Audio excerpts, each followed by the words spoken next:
નમસ્કાર, જય શ્રી કૃષ્ણ મિત્રો, સ્વાગત છે તમારું અમારી આ ચેનલ પર। આજે આપને આ વિડીયોમાં જાણીશું, જાણો મહાશિવરાત્રીનું શું મહત્વ છે, મહાશિવરાત્રી શા માટે ઉજવવામાં આવે છે।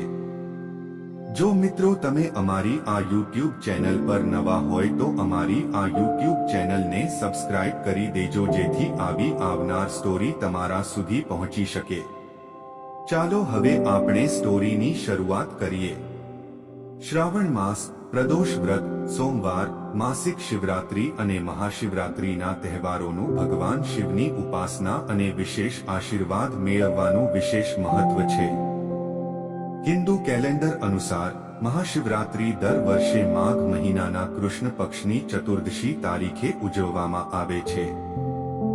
જો કે હિન્દુ કેલેન્ડર મુજબ દર મહિનાના કૃષ્ણ પક્ષની ચતુર્દશી તિથિએ માસિક શિવરાત્રી ઉપવાસ અને પૂજા કરવામાં આવે છે, પરંતુ માઘ મહિનાની ચતુર્દશી તિથિને મહાશિવરાત્રી તરીકે ઉજવવામાં આવે છે। મહાશિવરાત્રી પર દેશભરના તમામ જ્યોતિર્લિંગોમાં શિવભક્તોની ભારે ભીડ હોય છે, જ્યાં શિવલિંગનો જલાભિષેક વિધિ રૂપે કરવામાં આવે છે। પરંતુ શું તમે જાણો છો કે આખરે મહાશિવરાત્રી શા માટે ઉજવવામાં આવે છે? મહાશિવરાત્રી એ મહારાત્રી છે જેનો શિવ તત્વ સાથે ગાઢ સંબંધ છે। આ તહેવાર શિવના દિવ્ય અવતારનો શુભ તહેવાર છે। નિરાકારથી ભૌતિક સ્વરૂપમાં તેમના અવતારની રાત્રિને મહાશિવરાત્રી કહેવામાં આવે છે। તે આપણને વાસના, ક્રોધ, લોભ, આસક્તિ, ઈર્ષ્યા વગેરે દુર્ગુણોથી મુક્ત કરે છે અને પરમ સુખ, શાંતિ અને ઐશ્વર્ય આપે છે। મહાશિવરાત્રી સાથે જોડાયેલી વાર્તાઓ।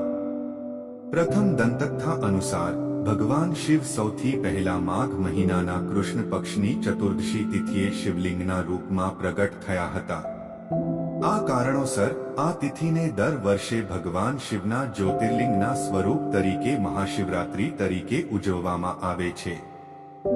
શિવ પુરાણ અનુસાર ભગવાન શિવના નિરાકાર સ્વરૂપનું પ્રતીક લિંગ શિવરાત્રીની શુભ તિથિએ મહાનિશામાં પ્રગટ થયું હતું અને સૌપ્રથમ બ્રહ્મા અને વિષ્ણુ દ્વારા તેની પૂજા કરવામાં આવી હતી।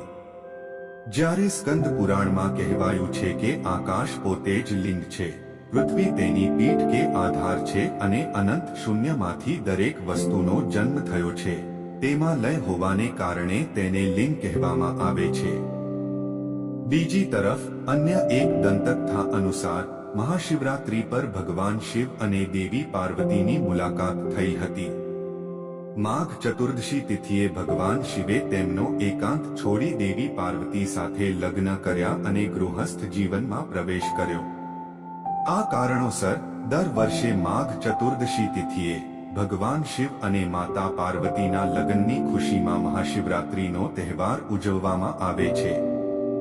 આ દિવસે શિવભક્તો મહાશિવરાત્રી પર અનેક સ્થળોએ ભગવાન શિવની શોભાયાત્રા કાઢે છે।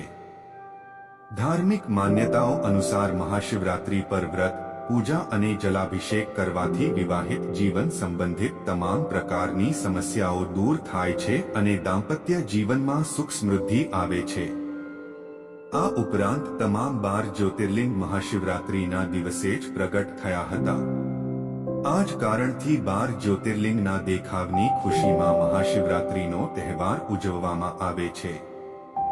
તો મિત્રો, આ વિડિયો તમને કેવો લાગ્યો? જો સારો લાગ્યો હોય તો અમારી ચેનલને સબસ્ક્રાઇબ કરો અને કોમેન્ટમાં જય શ્રી કૃષ્ણ, જય શ્રી રામ જરૂર લખો। પછી મળીશું મિત્રો એક નવી વિડિયો સાથે।